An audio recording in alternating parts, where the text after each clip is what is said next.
ये है राजस्थान के आदिवासी बच्चों की दुनिया। आदिवासी यानी इस देश के मूल निवासी।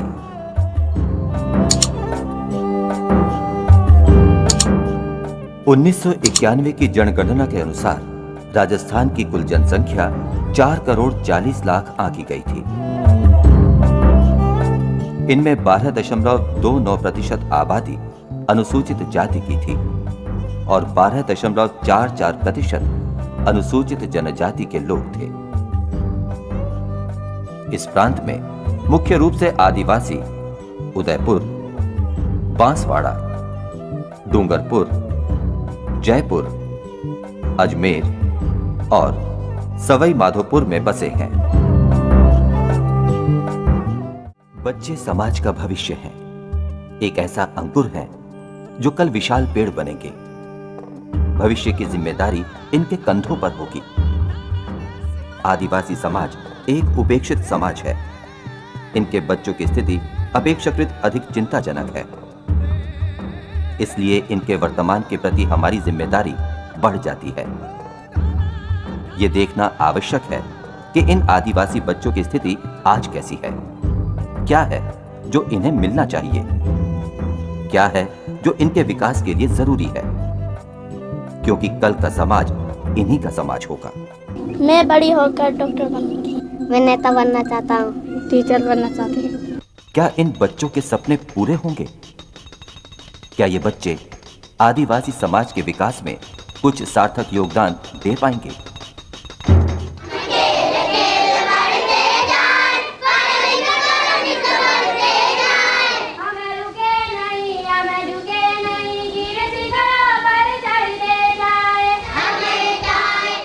बचपन जीवन का सबसे सुंदर और महत्वपूर्ण हिस्सा है, लेकिन इन आदिवासी बच्चों का बचपन तो जैसे कहीं खो गया है। इन्हें वो सब कुछ नहीं मिल रहा जिस पर हर बच्चे का अधिकार है।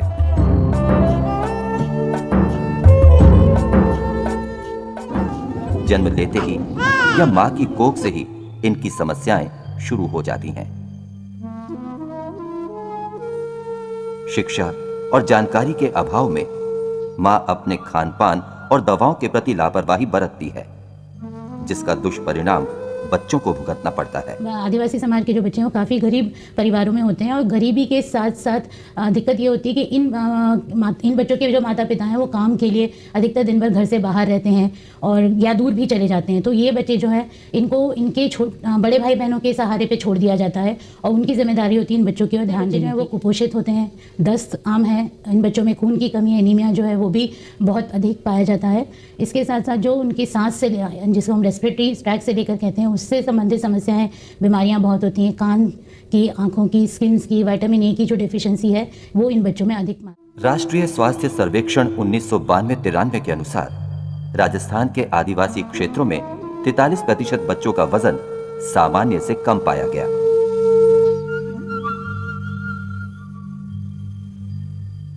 यूनिसेफ के सर्वेक्षण 2000 में यह तथ्य निकलकर आया कि उदयपुर के गांव नाड़ा का खेड़ा और श्यामपुर में 18% बच्चे सूखे की बीमारी से ग्रस्त हैं।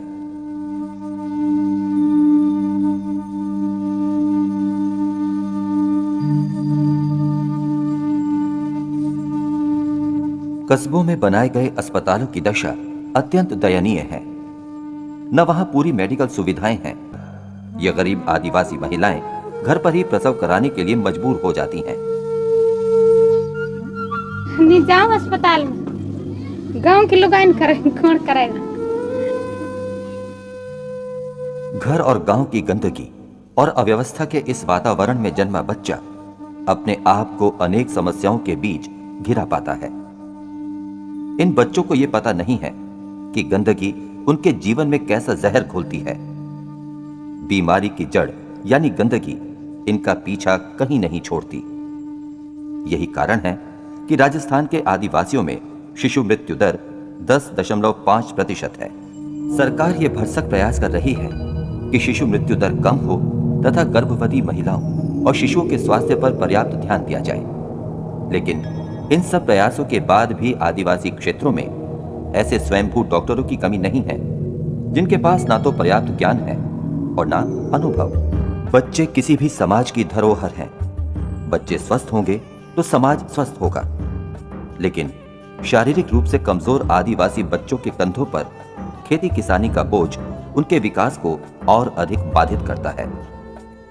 अधिक काम के कारण कमजोरी बढ़ती चली जाती है और फिर बीमारियां आ दबोचती हैं। बीमारी में संतुलित आहार का न मिलना और अधिक कठिनाइयां पैदा करता है। सब्जी के साथ रोटी या चावल खाना इनके लिए केवल एक सपना है। किसी उत्सव आदि में नमकीन दलिया और दाल इनके लिए 56 भोज से कम नहीं। यह कैसा बचपन है जहां बचपन जैसा कुछ नहीं है।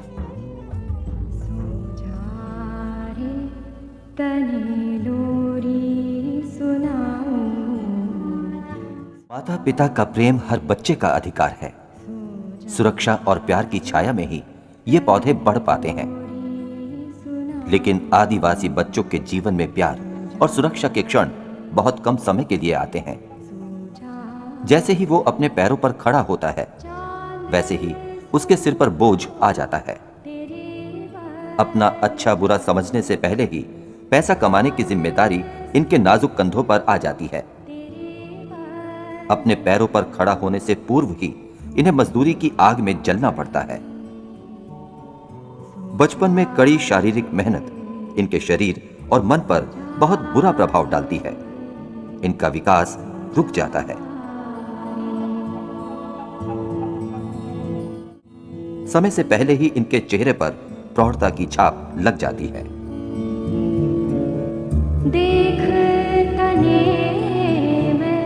ये बच्चे घर या खेत के काम में परिवार का हाथ बटाते हैं। जब इनके खेलने कूदने के दिन होते हैं तो ये कड़ी धूप में काम करते हैं। कभी कभी तो माँ बाप द्वारा लिए गए कर्ज के बदले ये बच्चे मजदूरी के शिकंजे में फंस जाते हैं और ये पढ़ाई लिखाई नहीं कर पाते। आंकड़ों के अनुसार भारतवर्ष में कुल साक्षरता 52.2% है। भारत के कुल आदिवासी क्षेत्रों में साक्षरता की दर 29.6% है। राजस्थान में कुल साक्षरता का प्रतिशत 38.55 है, जबकि यहां आदिवासियों में साक्षरता की दर केवल 19.44% है।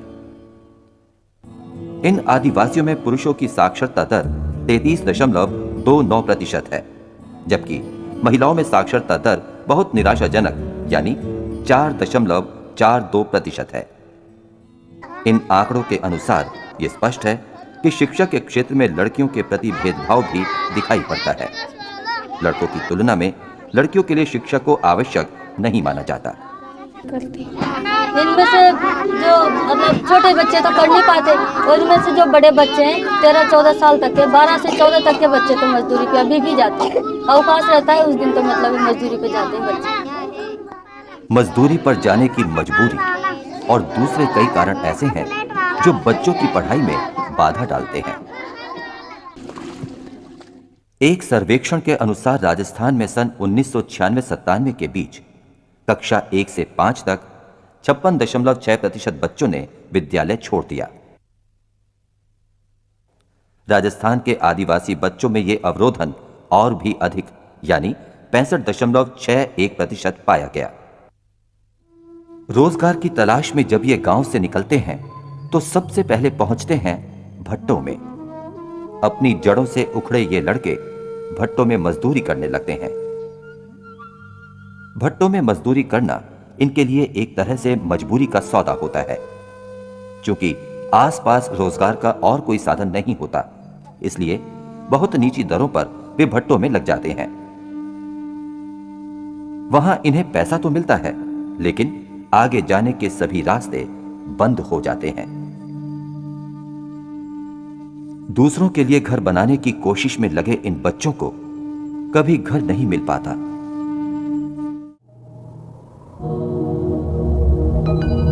पैसा। कच्ची उम्र में बच्चों को मेहनत मजदूरी पर लगाकर मां बाप को कुछ पैसा तो अवश्य मिल जाता है, लेकिन बच्चों के लिए भविष्य के रास्ते बंद हो जाते हैं। आदिवासी बच्चों के जीवन का एक पक्ष है शहर या कस्बे के बाजार, गांव, घर और स्कूल छोड़ने के लिए मजबूर होकर बच्चे इन बाजारों में आ जाते हैं। कभी ना खत्म होने वाला काम दीमक की तरह इन्हें चाटता रहता है। ये गांव घर से दूर काम की चक्की के पाठ बन जाते हैं। ना तो इन्हें अपनी मेहनत के पैसे मिलते हैं, ना सम्मान। शहर के बाजारों में शुरू किया गया जीवन इन्हें कहीं नहीं पहुंचाता। ये वापस लौटकर गांव जा नहीं पाते और शहर में घर बना नहीं पाते। इनका पूरा जीवन फुटपाथ की भेंट चढ़ जाता है, दुकानों और बाजारों में भटकते बीत जाता है। अपने मां बाप की तरह ये बच्चे भी अपने भविष्य से बेखबर होते हैं। ये नहीं जानते कि इन्हें क्या करना चाहिए।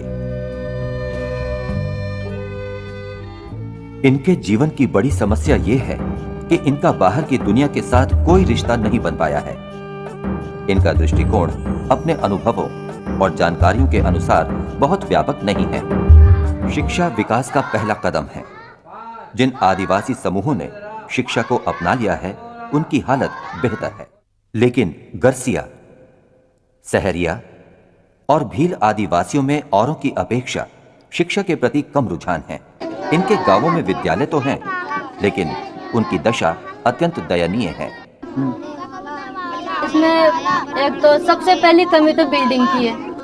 पारंपरिक शिक्षा प्रणाली पर आधारित पाठ्यक्रम नीरस और उबाऊ है। इनके स्थानीय जीवन से पाठ्यक्रम का कोई संबंध न होने के कारण बच्चे पढ़ाई की ओर आकर्षित नहीं हो पाते। आवश्यकता इस बात की है कि उनकी जीवन शैली के अनुरूप रुचिपूर्ण पाठ्यक्रम बनाया जाए।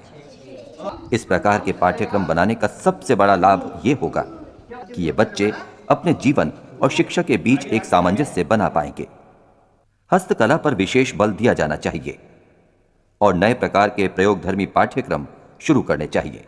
इस संपूर्ण परिदृश्य के बीच कहीं कहीं आशा की किरण दिखाई पड़ती है। इन आदिवासियों को यह समझना होगा कि शैक्षिक रूप से उन्हें जागरूक होना है। तभी ये महिला एवं बाल कल्याण विभाग और आदिवासी मंत्रालय द्वारा चलाई जा रही विभिन्न योजनाओं और सूचना के अधिकार का लाभ उठा सकते हैं। माता पिता को यह समझना होगा कि बच्चों से कम उम्र में काम कराना कच्चे फल तोड़ लेने के समान है। कच्चा फल ना तो खाया जा सकता है और ना उसमें बीज होते हैं। आइए हम सब मिलकर कोशिश करें कि इन बच्चों का बचपन खोने ना पाए। ये स्वस्थ रहें, इन्हें भरपूर भोजन मिले, सुरक्षा और शिक्षा मिले, ताकि ये अपने पैरों पर मजबूती से खड़े हो सकें। और जब इन्हें अपना बचपन याद आए तो लगे कि इनका बचपन वास्तव में बचपन था, बचपन कहीं खोया नहीं था।